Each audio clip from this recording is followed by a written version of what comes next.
Hey everybody, and welcome back to FSi DFS. I'm McKinley412. Hope you're all having a fantastic week, DFS and non-DFS wise. Hope everything's going well with you. Only a small 4-game slate. Big travel day in the MLB, as Thursdays typically are, as people get ready for the weekend's series. But just a small 4-game slate. We'll just go through every single pitcher, talk about them a little bit, and then we'll go through the bats, talk about our favorite teams favorite players from each team. So Dylan Cease headlining the slate, 9.7K headlining in terms of salary. Cease, his strikeout rate's just been down so far this season. It's down to 25.5%, which is nothing to scoff at. Like, that's still a very respectable strikeout rate, but it's much lower than that 30% strikeout rate that we've seen in the past couple of seasons from him. He's also allowing a lot more hard contact than he has in the past couple of years, so not great. But he's going up against Cleveland. Cleveland, they just don't strike out very often. They are, against right-handed pitching.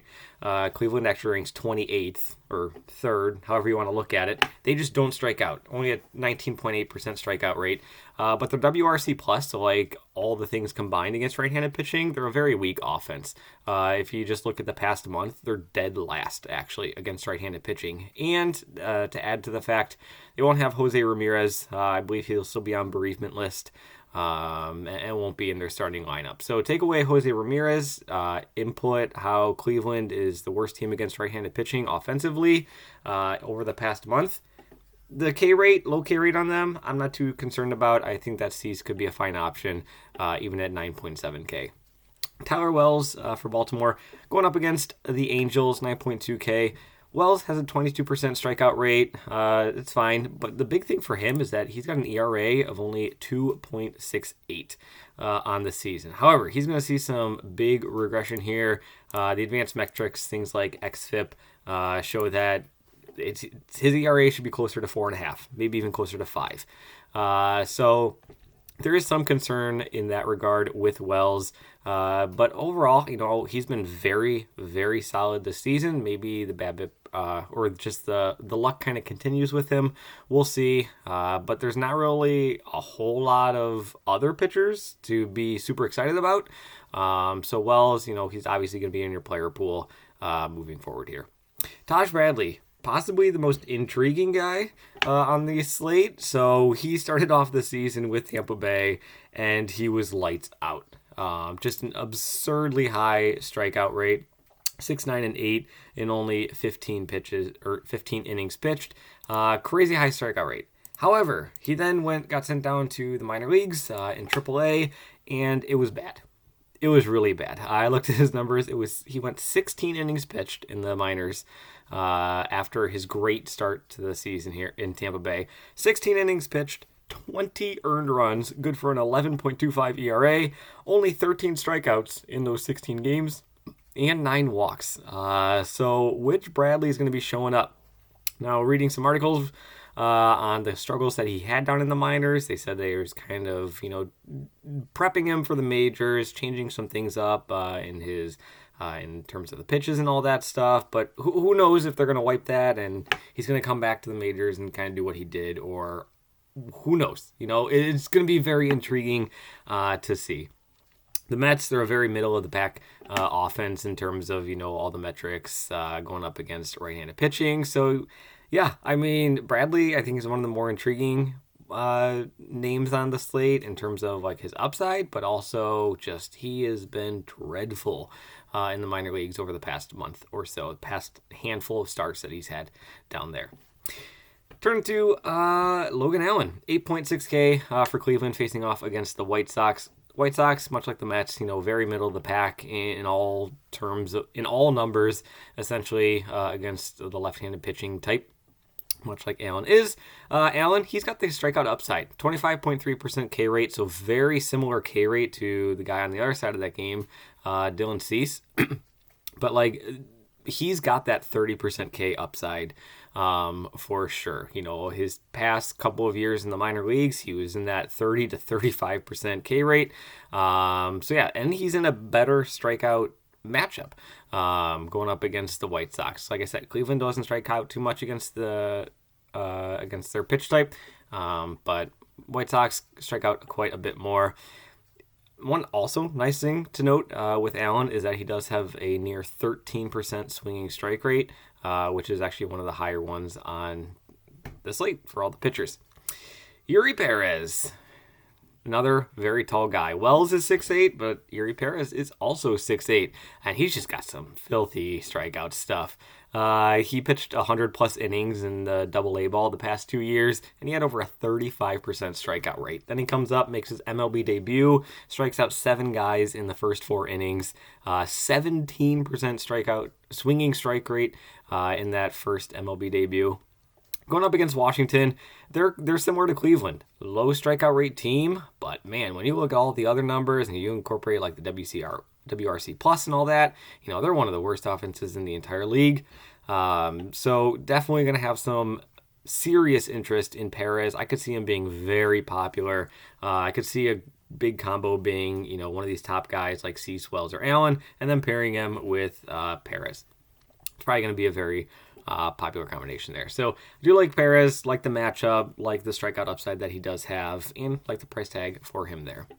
Miguel below him, he is like a complete fade for me. His strikeout rate is in the teens. It's really bad. His swinging strike rate is below 9%. Now he's got a matchup against Tampa Bay, the best offense in baseball at this point in time. And yeah, that's just a fade. I'm not going to talk too much more about that. Anderson going up against Baltimore. Anderson, he's got a 5.26 ERA, as we can see here, but it's actually worse than those surface numbers say. His xFIP is closer to 6.5, and yeah, so he's got a tough matchup going up against Baltimore. His strikeout rate also on the season is way down. Like, he's only got a 14% strikeout rate this season compared to his average 20% strikeout rate that we've seen in seasons past for him. And the big thing with Anderson here is his walk rate is through the roof. It's near 11%, which is yikes. So combine, he can't generate swinging strikes. He doesn't strike anybody out. He walks a lot of guys going up against Baltimore on the road in that small ballpark. I'm not a big fan of Anderson at all here. And then Williams, kind of round things out. Above average, he allows quite a few home runs is kind of what he does. But bigger thing that we have to pay attention to is his 7% swinging strike rate. That's bad. That is really bad. He goes up against Miami. Miami doesn't have a whole lot of lefties, though. When you take into account they lost Jazz, they don't have Jesus Sanchez either. I mean, those are really their 2 left-handed bats outside of Arias. After that, let's see, do they even have any other lefty? Wendell, but Wendell's he's been bad. So I mean, I like the matchup going up against Miami, but man, I do not like the pitcher Williams at all. So Cease, Wells, Allen, combined one of those guys with Perez. Bradley, I think, is a GPP play. Like, you got to have interest in him with what he's shown in his initial call up to the MLB and just like the high prospect that he is. Pitching prospect that he is. So we're going to have some interest there. But yeah, it does concern me that this past month has been dreadful in the minor leagues for him. So let's turn towards the bats. First game, Angels and Baltimore. This game has an over-under of 9 right now, which is actually the highest amongst the 4 games, or tied for the highest amongst the 4 games. On the Angels side of things, it's really like their first 4 hitters. It's going to be Ohtani, Trout, Renfroe, and Drury. And I don't think you're going to have any issue jamming all 4 of those guys in, especially if you throw in a guy like Yuri Perez. It's like your SP2.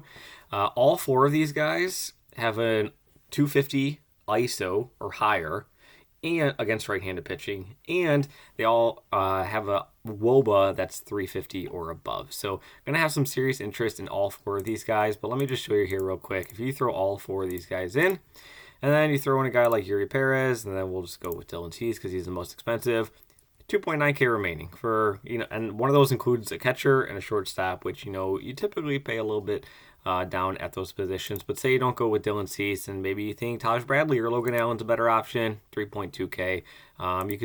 You could squeeze that in. Not too much of an issue. I want to clear. There we go. On the Baltimore side of things, it's nothing too special. It's going to be Rushman, Mountcastle, I'm blanking here. And Hayes, sorry. Those are going to be like the big guys. Mullins, he's been doing fantastic. Lefty-lefty matchup does scare me a little. But, I mean, with the super high walk rate of Anderson and, the low, super high and low strikeout rate for him, I think Baltimore could be a very intriguing play and just could be a fine team all around. I like both of these offenses, honestly. I know the Angels are going up against Wells, but Wells, like I said, he is due for some regression. His ERA is 2.6. His xFIP is 4.5, so nearly double his ERA. So there's going to be some regression there. Maybe the Angels can be a fantastic GPP play if you do want to go that route. On the Tampa Bay side of things, low, Rayleigh, Walls. It's going to be like your lefties, your switch hitters, all those kinds of guys. So low, 4.9, 4.6K. Walls, Rayleigh, they're sub 4K. You can really jam in whoever you want. Siri actually has really solid numbers against right-handed pitching so far this season. If only he wasn't batting ninth, I'd probably have a little bit more interest in him. But maybe you can do like a wraparound stack for Tampa Bay. But Tampa Bay is going to be my favorite stack on the entire slate going up against McGill. On the Mets side of things, I honestly don't have a whole lot of interest. I think they're another GPP play just because we don't know which Bradley is going to be showing up. Is it the minor league Bradley for the past month that has an ERA over 11 over a handful of starts? Or is it going to be the guy that went 3-0 earlier on the season and had a strikeout rate of like 37%? We'll see. Who knows? Mets GPP in that regard. For the Washington-Miami game, I really just don't have any interest in Washington at all. I'm not even going to focus too much about them. They're kind of like the leftover scraps if you want to do a one-off with them. On the Miami side of things, I think they're really interesting. Like you have a super low strikeout rate with Williams, the Washington pitcher. You also have a guy who, like I said, he's got a 6 or 7% swinging strike rate. So yeah, like balls are going to be put in play here. The only issue that I have with Miami is that like they just don't have any left-handed bats that really scare you. Like you have Arias, but Arias has 1 home run on the season. He's got 1 stolen base on the season. Do you want to pay 5.4K for a guy with like no ceiling whatsoever? What's the game log look like? 12, 6, 4, 7, 2, 5. Yeah, look at this. Like he has no ceiling. Yes, he can get on base. Yeah, he has an average of close to 400, but like he's not stealing bases, he's not hitting home runs. Like where's the upside in that? Do you want to pay 5.4K for that? So like Soler, obviously he's going to be in play with his home run upside and how much home runs Williams can generate. But Miami, I want to like them, but at the same time I can see a whole bunch of ways to not like them at the same time. In this final game, Cleveland and the White Sox. Cleveland going up against Cease. Ramirez, I think, is probably going to be out again on bereavement list. So Juan, Jimenez, Juan, Jimenez, and Bell are probably going to be the 3 guys that I have most interest in. Those are the 3 guys that have the best numbers against right-handed pitching. Josh Bell, 2.8K. I know he struggled so far this season, but cleanup, 2.8K. Got to have some interest in that regard. And on the White Sox side of things, talked about Logan Allen, super high strikeout rate, but I do really like the prices of the White Sox here, especially a guy like Robert, who's been crushing the ball as of late. Super cheap, 4.1K. Moncada, 4.3K. Burger's in there, 2.5K. He's been doing very well when he is in.